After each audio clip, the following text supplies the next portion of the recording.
retenu de ce qui s'est passé à Bafoussam. Nous avons appris qu'au cours de cette rencontre des UPCistes à Bafoussam, l'UPC a désigné son candidat à l'élection présidentielle, le professeur Jean Baïbek. Bon, je vais apporter un petit correctif. Depuis juillet 2024, l'UPC avait, à travers un communiqué de son comité directeur, annoncé qu'elle participera à toutes les élections, y compris surtout la présidentielle, avec son propre candidat. Malheureusement, le parti État qui veut faire de l'État un parti politique administratif a décidé de désigner des personnes qui venaient tout le temps perturber l'environnement politique en imposteurs, parce qu'ils n'ont ni qualité pour le faire, ni l'autorité de l'UPC pour le faire. Donc, à Bafoussam, ce que nous avons fait, c'est que nous avons réitéré ce principe que l'UPC, d'ailleurs, dans les semaines qui suivent, nous allons vous représenter le projet revisité, le projet de société revisité de l'Union des populations du Cameroun, le projet Cameroun avec K. Et puis, l'UPC a présenté les candidats à la candidature. Donc, les personnes qui ont présenté déjà leur candidature. Ce n'est pas encore le candidat officiel parce que, à l'Union des populations du Cameroun, c'est une instance qui va le faire. Et cette instance, ce n'est que son bureau qui s'est réuni pour récolter. Mais c'est bien, ça veut donc dire qu'il y a un camarade qui a dit que lui, il est candidat à la candidature, et nous vous l'annonçons qu'il l'a fait, et nous allons le faire. Et si, heureusement ou malheureusement, certaines personnes continuent à perturber l'espace politique en annonçant que l'UPC a dit qu'elle soutiendrait tel ou tel, nous serons obligés de prendre nos responsabilités et d'agir pour que l'imposture cesse. Parce que, permettez-moi d'apporter une clarification.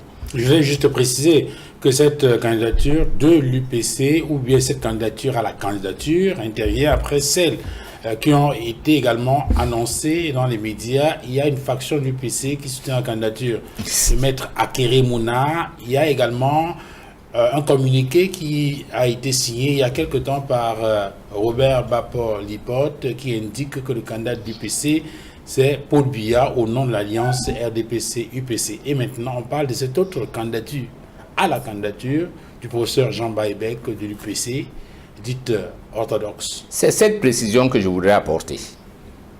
L'UPC est un parti politique et non une association avec, entre autres, un objet politique comme certains. Et dans un parti politique, c'est une instance qui parle.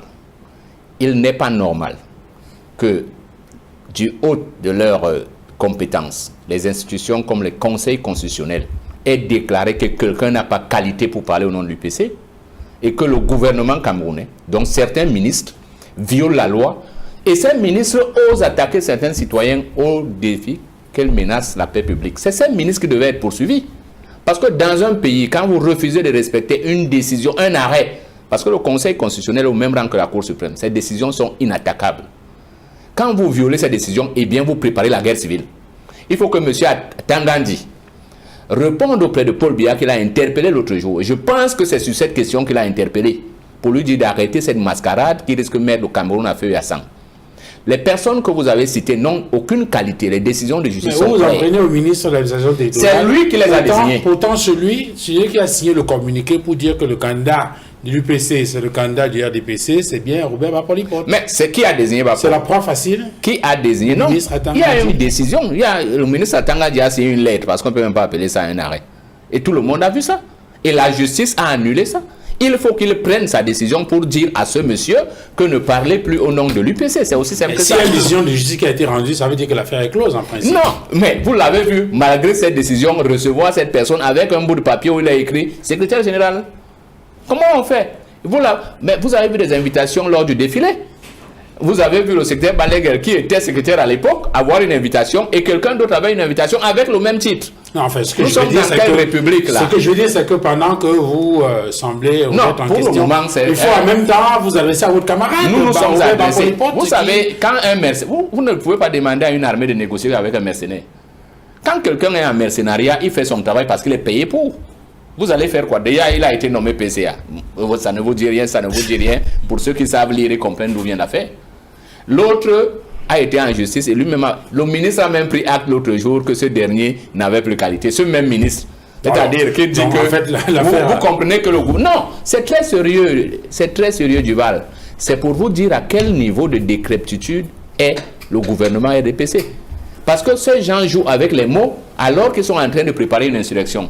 Il faut que ceux qui enquêtent derrière Maître Nkoum enquêtent aussi derrière ces gens pour comprendre leurs agissements.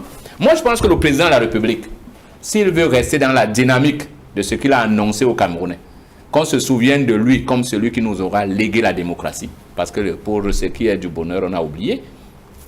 Il faut, pour le temps qui lui reste, qu'il mette, il a dit ça lors de son discours.